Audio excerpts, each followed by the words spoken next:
Ce que je vous propose maintenant, c'est de regarder si une harmonisation est envisageable au niveau européen. Et pour ça, j'appelle Fabrice Marcovecchio, qui est chargé d'affaires et d'expertise en matières fertilisantes au laboratoire départemental d'analyse et de recherche. Il va essayer de nous éclaircir sur le sujet.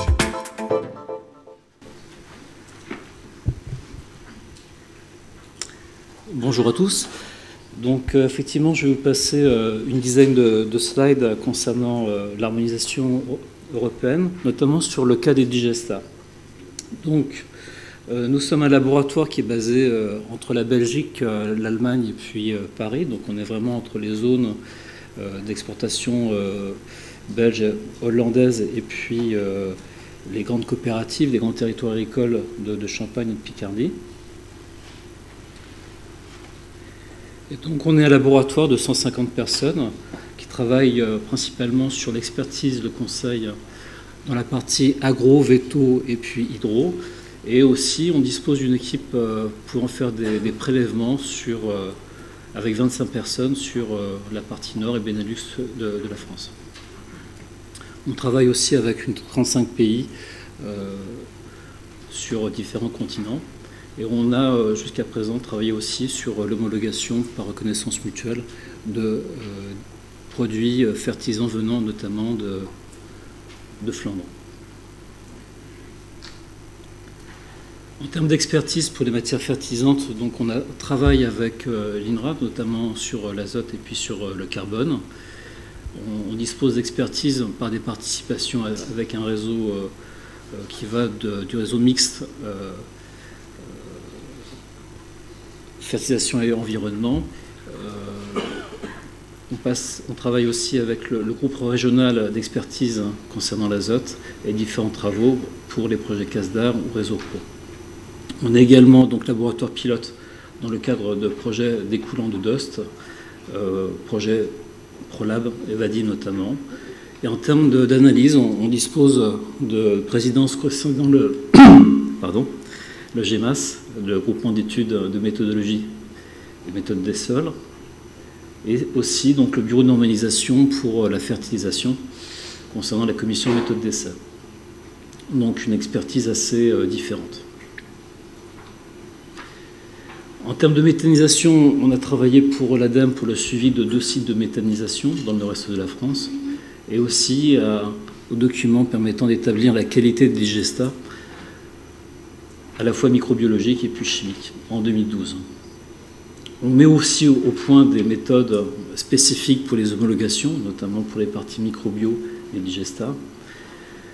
Et on travaille aussi dans le cadre d'un projet européen qui s'appelle INEMAD, Improve Nutrient and Energy Management through Anaerobic Digestion, donc méthanisation et encore méthanisation. En termes de développement de territoire, donc on contribue aussi par l'animation de réseaux comme Cendre et Dimeta, animation de territoire, et quelquefois de réunions qui étaient peut-être un peu l'ancêtre de celle-ci concernant la valorisation agricole de coproduits, notamment de digesta, de biochar, donc un événement qui avait eu lieu en 2010, co-organisé avec IAR, où on avait aussi des intervenants flamands, et bien sûr un peu partout en France. En termes d'intervention technique, on participe à la normalisation de l'alimentation européenne. Et plus localement, il nous arrive aussi de faire du transfert de techno sur des PME exportatrices, soit sur des produits résiduaires organiques, les pros, soit éventuellement sur des produits comme des biochars issus de pyrolyse.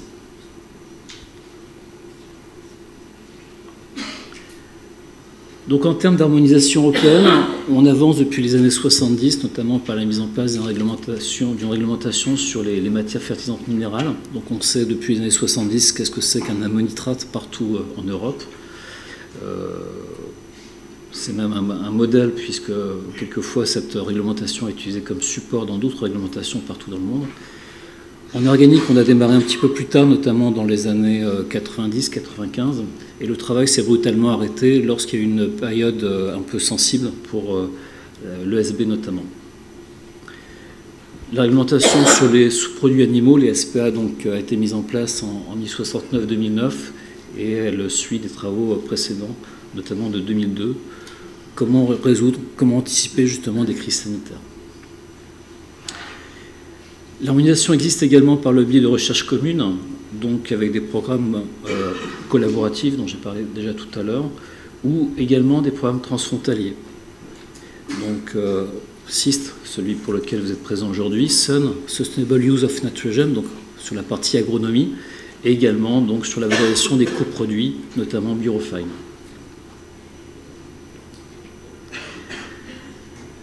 Les échanges commerciaux transfrontaliers sont des éléments importants pour l'harmonisation, ainsi que l'information concernant les agriculteurs, quels sont leurs besoins, quelles sont les possibilités techniques pour eux. Donc à noter justement dans une EMAD une enquête qui a lieu concernant la valorisation des produits organiques, sur lequel 7 pays ont répondu pour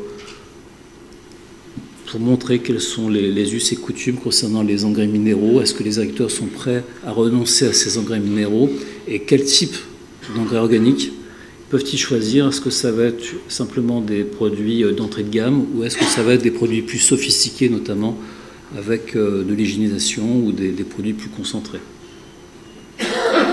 En fait, on s'aperçoit que les avis sont assez partagés. Grosso modo, la population, jusqu'à présent agricole, répond de façon très partagée sur tous ces points. Communication commune et réseaux transfrontaliers, donc les syndicats de producteurs, mais également cette plateforme Phosphore qui fait parler beaucoup d'elle depuis 2 ans. Le phosphore fait partie des éléments sensibles stratégiques pour la Commission européenne. Et donc, les syndicats donc, de producteurs, que ce soit de support de culture, d'engrais minéraux, sont des acteurs importants pour l'harmonisation. Enfin, en termes d'accréditation de laboratoires, les laboratoires travaillent sur des standards communs internationaux. Ils contribuent également à l'harmonisation européenne pour la mise en place de méthodes qui permettent d'évaluer de façon commune l'ensemble des produits sur le marché européen, à la fois avec des méthodes de prélèvement, de méthodes chimiques et microbiologiques. Le standard, dans ce cas-là, est la norme concernant la qualité des laboratoires qui s'appelle ISO 17025. Enfin, un acte qui pourrait être très important dans les années à venir, on parle d'euro-certification des produits. Pour l'instant, pour certifier des produits minéraux, c'était relativement facile. Et donc là, on va passer certainement un cap supérieur qui va être l'euro-certification des produits résiduaires organiques, des digestables par exemple. Ensuite, des produits minéraux que l'on connaissait bien pour les échanges à l'intérieur de la communauté européenne, mais également aux portes de cette communauté, notamment dans les ports importateurs.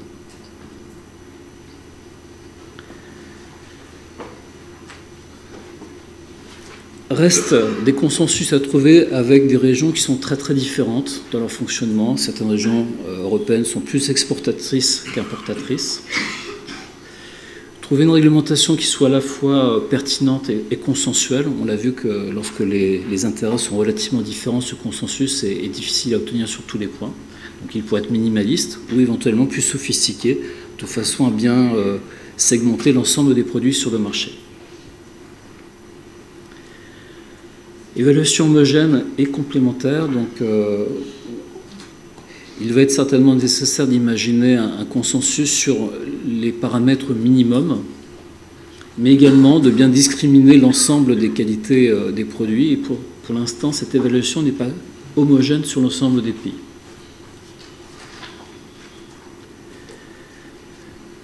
Il restera aussi à créer des méthodes standardisées pour l'évaluation des produits. On dispose de méthodes pour l'instant qui sont standardisées sur une partie du catalogue d'analyse, mais pas sur l'ensemble. Et également de méthodes permettant de tracer l'ensemble des produits circulant sur le marché européen et de façon égale, ce qui n'est pas forcément toujours le cas à ce jour. Homogénéité des plans d'action nationaux, donc il existe des lois sur l'économie circulaire qui sont très avancées, notamment en Allemagne. Les pays sont assez inégaux par rapport à ces plans d'action nationaux. Comme il a été dit tout à l'heure, donc on a des pays où c'est très bien structuré, notamment dans le nord de l'Europe, et un peu moins pour les pays latins.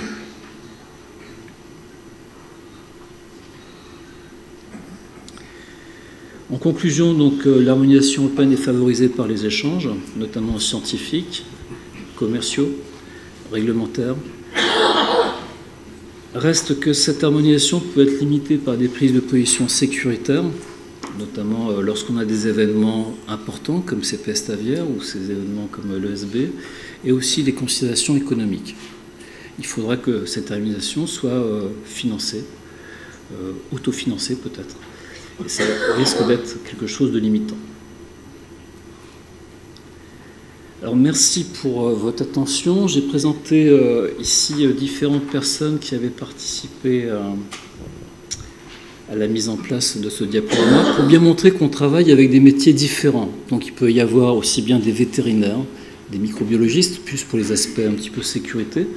Sur la partie agro également, on dispose de soutien et il faudra travailler avec les agronomes bien sûr, et aussi sur les aspects un petit peu industriels que peuvent présenter la méthanisation. En termes de références, donc dans le diaporama qui sera peut-être à disposition, vous pourrez disposer de références, vous pourrez cliquer sur ces sites qui peuvent être intéressants, notamment celui de l'ANPEA et du BNFerti pour les normes en cours, pour caractériser ces matières fertilisantes, ou ces intrants pour les matières fertilisantes.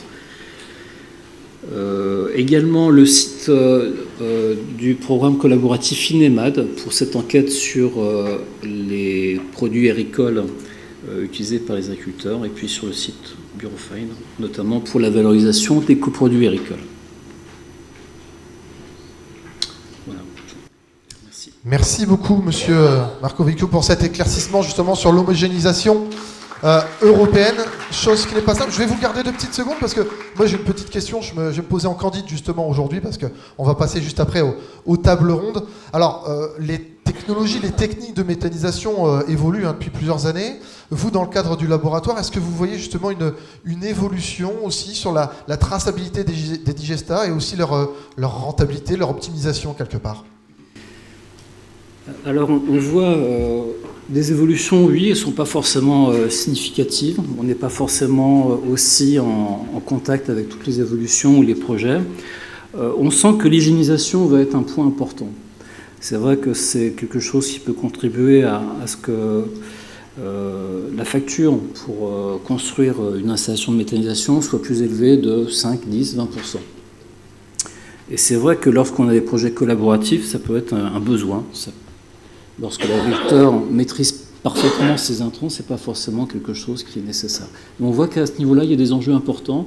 Est-ce qu'on doit mettre un dispositif d'hygiénisation en entrée, en sortie, selon l'importance et selon les échanges et les intrants? Mais effectivement, là, on voit des choses qui sont palpables et qui se concrétisent par des analyses et des résultats qui sont plus ou moins positifs en finalité. Très bien, merci en tout cas pour votre intervention très technique en tout cas. Donc bien sûr tous les supports que vous avez pu voir aujourd'hui seront disponibles sur le site.